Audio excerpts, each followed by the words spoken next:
Malaysia sering membanggakan statusnya sebagai negara yang lebih maju dibandingkan negara-negara tetangganya di Asia Tenggara dengan infrastruktur yang modern, ekonomi yang relatif stabil, dan standar hidup yang lebih tinggi.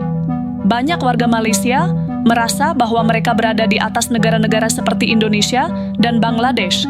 Kebanggaan ini sering kiali tercermin dalam sikap dan persepsi mereka terhadap tenaga kerja asing yang dianggap berasal dari negara-negara kurang berkembang.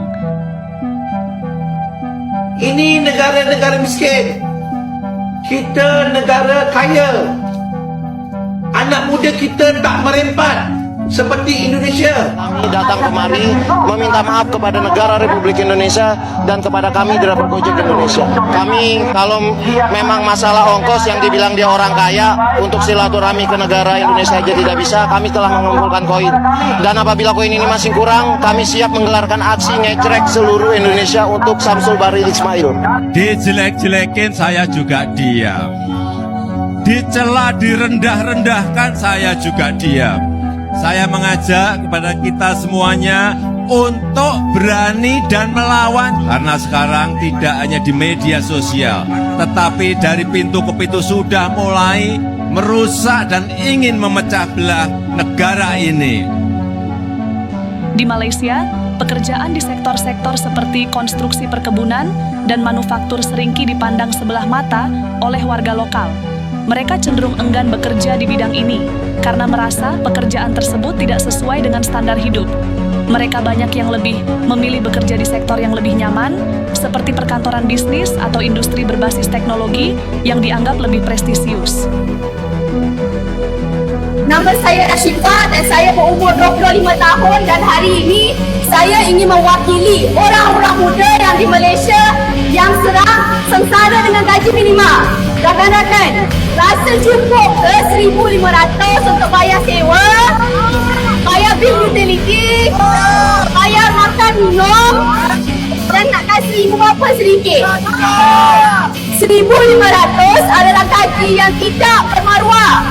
Sekarang ni masalahnya yang buat polisi ni tak pernah rasa bila dah nak seminggu dapat gaji tu duit dah habis. Tak pernah rasa. Jadi sekarang ni kita kena demand daripada mereka.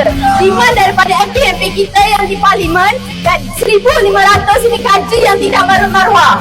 Kita cuma minta, orang-orang muda ni cuma minta kalau dah hujung bulan tu masih ada duit untuk makan minum, masih ada duit untuk bayar sewa.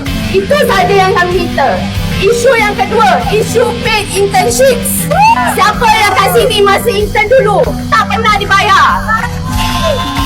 Banyak intern di Malaysia ni tak dibayar. Lepas tu, mereka anggap intern ni sebagai full-time staff. Buat apa yang full-time staff buat? Tapi 1 sen pun tak dapat. Syarikat boleh untung berjuta-juta, boleh untung berbilion-bilion, tapi intern pun tak boleh bayar. Sampai bila yang kita nak biarkan intern di Malaysia ni di-exploit? Adakah kita tidak berhak untuk dibayar? Adakah kita tidak berhak untuk mendapat gaji yang bermaruah? Kita berhak. Namun ada kenyataan yang tak bisa mereka pungkiri. Malaysia yang sangat bergantung pada tenaga kerja asing, terutama dari Indonesia dan Bangladesh. Pekerja migran ini menjadi tulang punggung di banyak sektor penting yang menunjang ekonomi negara. Mereka di perkebunan kelapa, sawi, industri konstruksi restoran, dan layanan rumah tangga bahwa roda ekonomi Malaysia tetap berputar bak kerja. As kelapa sawit adalah komoditas utama Malaysia yang memberikan kontribusi besar terhadap ekspor dan pendapatan negara.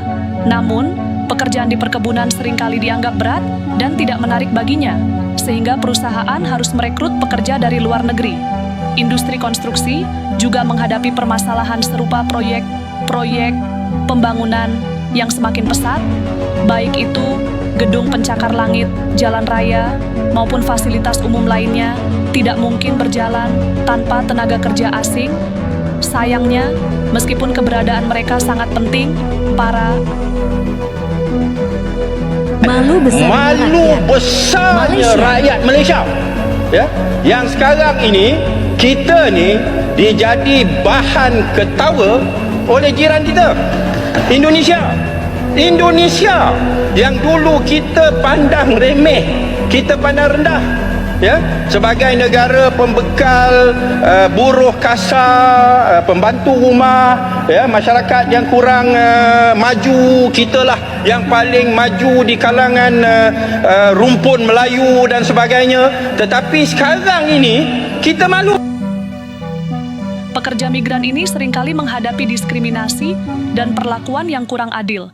Ironisnya, meskipun Malaysia masih membutuhkan tenaga migran dalam jumlah besar, sebagian warganya tetap memandang rendah pekerja asing.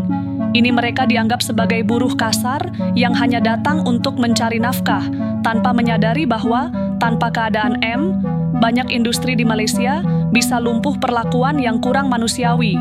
Terhadap pekerja migran juga menjadi isu yang sering disorot berbagai laporan hak asasi manusia. Kontradiksi ini semakin mencolok ketika banyak Malaysia sendiri memilih untuk kerja di negara lain. Seperti Singapura, Australia, mereka dapatkan di tanah air mereka sendiri. Ini menunjukkan bahwa tidak semua pekerjaan di Malaysia mampu memenuhi ekspektasi ekonomi para pekerjanya, sehingga mereka harus mencari peluang di luar negeri di sisi lain. Korang tengok rakyat Indonesia, Bangladesh, Pakistan dan sebahagian daripada negara Arab lainnya, mereka sanggup keluar mencari rezeki di pelbagai negara. Pergilah ke Eropah, Amerika, Asia Tenggara dan seluruh pelosok dunia. Anda mesti akan melihat mereka ini kan? Mereka ni tak kisah pun apa jenis pekerjaan, sebab walau kerja sebagai seorang buruh, ianya tetap sebuah pekerjaan. Dan ramai dalam kalangan mereka pun sudah berjaya membina sebuah kehidupan yang baik di luar negara. Jadi saya nak menyerulah kepada semua rakyat Malaysia yang tak ada peluang untuk membina kerjaya ataupun mendapatkan pekerjaan di negara ini, untuk keluar merantau ke negara asing, hatta ke Afrika sekalipun, untuk mencari peluang membina sebuah kehidupan yang baik. Jangan memilih pekerjaan apa pun, selagi mana ianya halal, teruskan walau ianya sekadar pengutik buah apple. Dan yang paling penting, pergilah dengan cara yang betul, bukan jalan belakang. Tolong jangan lagi anggap yang kita ni macam standard rakyat Korea dan Eropah. Kita tak ada beza pun seperti negara miskin lainnya. Kita harus berpijak pada realiti. Apa pandangan anda? Kalau anda bersetuju, kongsikan video ini dan kasih follow 1 kali. Sebut Indonesia negara miskin.